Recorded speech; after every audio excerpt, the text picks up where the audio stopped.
So it is Wednesday, June 12th, and those of you following along know that Wednesday means politics. If you've really been following, you know that I'm actually getting kind of, sort of, not exactly, tired of talking about politics.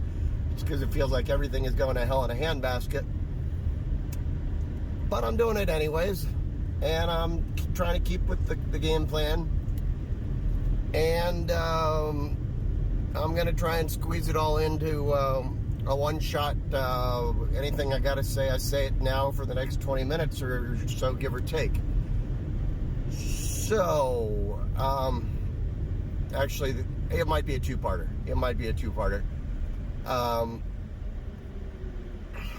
So, where to begin? It feels like both Biden and Trump are falling down on the job. And what I mean by that is that they are both showing greater weaknesses on a daily basis than we've normally been seeing. And the annoying thing is that they're both doing it. So, like, if just Trump was doing it, then I'd be like, oh, see, obviously, Biden. But Biden's doing it too. Now, Biden is still head and shoulders above Trump and above some of the other Democrats and above most of the other Republicans. But here's what's pissing me off, and I've said it before, and I'm obviously saying it again. What's pissing me off about Biden is he's repeating the Republican narratives about shit as if he believes it. And maybe he does, which is even worse. But either way, it doesn't make him look any better. It just, because anybody who believes him is like, what the fuck, dude? And anybody who doesn't believe him still doesn't believe him. And just because he's repeating their words doesn't make him look any better. Yes, I'm primarily talking about the border issue, the border that isn't open issue. And to repeat my sentiments on that, yeah, I think they do need more money to hire people down there and stuff. So therefore, from that point of view, what Biden just did makes perfect sense. What doesn't make sense is he is being a dumbass about falling into the trap of clearly doing something for political gain. As in, he did it by executive order, which shows that if he, quote-unquote, really gave a damn, he could have done it 3 years ago. Or, if it wasn't that critical, he could have waited and forced Congress to push it through the, quote-unquote, the right way.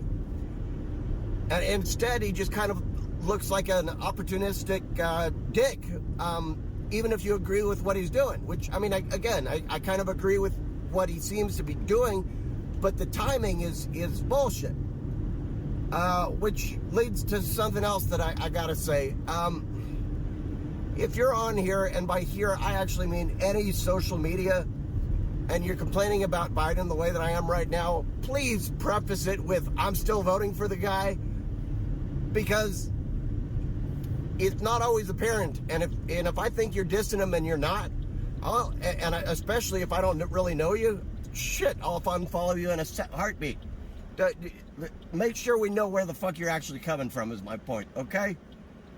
And again, you don't actually have to like Biden. You don't have to like him at all. But if you don't understand what we were getting if he loses, then you really, really, really need to read, talk to people, watch some more videos. I don't know.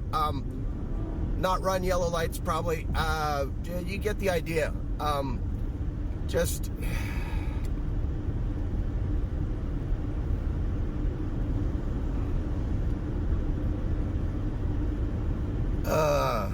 Okay, I think maybe that's all I want to say about the fucking border.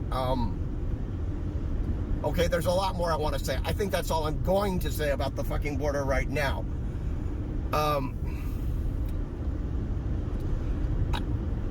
I think it's more of a Republican thing.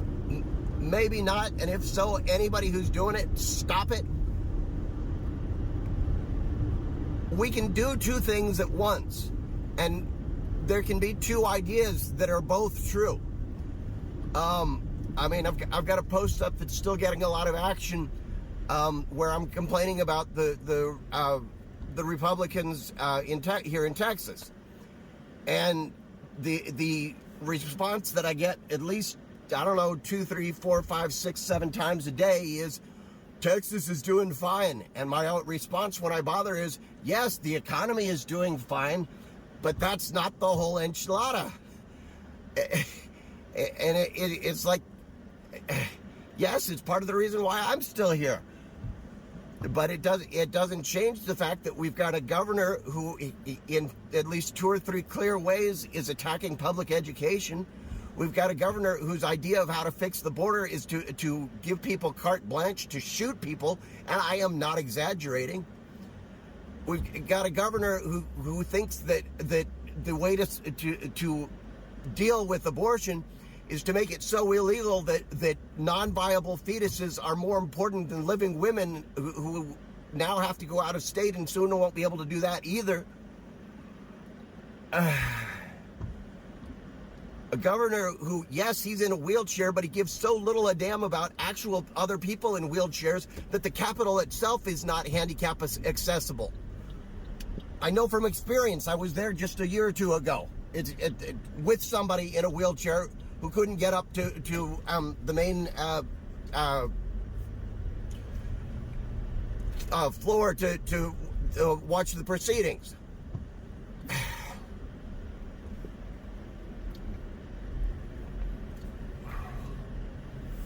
So don't tell me Texas is doing fine. And yes, the power grid's a problem. You want to know why the power grid's a problem? Because we're one of the only fucking states that refuses to get connected with one of 2 different branches of the rest of the country, which would give us redundancy should problems occur, which of course problems do occur.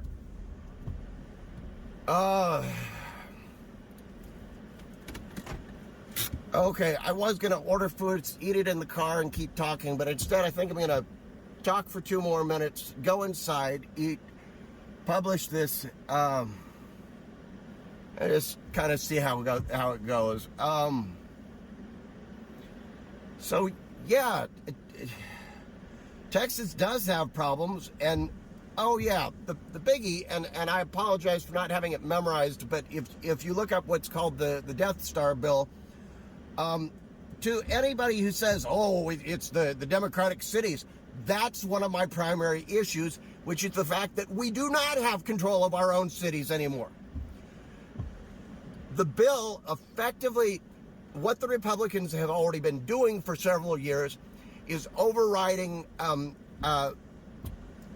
municipality control. So here in Austin, we vote for something, it passes, and that's a bunch of hurdles, but it passes. Abbott and the guys come in and they say, nope, we think that's wrong, can't do that. The Death Star bill basically says, we don't even have to give you a reason. Just we can go in if it's X, Y, or Z, which is basically everything, and overturn whatever you guys have voted for on. You have no control, real control. Now, we're not doing this to everything. We don't have the time or energy, but we can do it whenever we fucking feel like it. You want to know where it really, really, really gets fucking scary? The most Democratic precinct in Houston, they said, we can do that with your votes. If we think there's something funny looking, we can just throw out those votes. Just think about that for a moment. They have given themselves the right to overturn the power of your vote, or my vote, our vote. If that isn't fascism 101 in a nutshell, shit. Speaking of other fascist points, one other thing that I was gonna bring up, and then I'll close off because I want to fucking eat, and I'm gonna have more options if I get in sooner. Book bans. Every other time I bring them up, some jackass is like, well, I can buy it on Amazon. Dude, most of the posts that I'm resharing explicitly say, banned from this library, banned from this school district, banned from whatever, because that's usually what it means. It's a common concept. It's not difficult to understand. What you're proposing basically only happens in not even Nazi Germany, like North Korea or something. That's not what we're talking about when we talk about book bans, and almost everybody with any common sense knows that. So it is relevant whether that access exists in libraries. Additionally, the complaint that oh, this book shouldn't be in there, or it should be age appropriate and stuff. Guess what?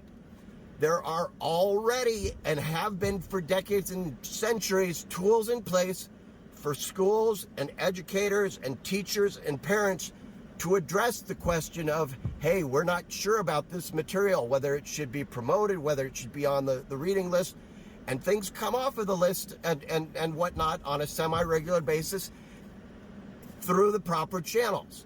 And I might not be thrilled when certain books get taken off that way, but that's the way it's supposed to happen. The book bans that we're talking about, by and large, they're being done at the state, I don't think ever the federal, but the state and sometimes city level, oftentimes by concerns raised by parents who don't even live in the school district where this happens. That kind of control shouldn't exist, and it's an insult to the teachers and librarians and everybody else. Those people are aware of valid concerns, and they address them, and they're not trying to stir up trouble. Believe you me, they care about their jobs, and it is not their intention to stir up trouble or make a point or whatever you happen to think is going on in your head. They have reasons for what they've done, and if you have reason to challenge it, there are steps you go through. You don't talk to your conservative senator and say, hey, I think this book should be banned. That's fucking bullshit, you asshole. Okay, anyways, I want to go in, get some lunch, breakfast, whatever, pick up meds for my wife. Going to be publishing this. Hopefully we get some direct comments, and hopefully I can do a live this afternoon responding to some of this. Stay safe. Avoid logical fallacies or point them out where you can. Try to keep your head up above water. Talk to you then.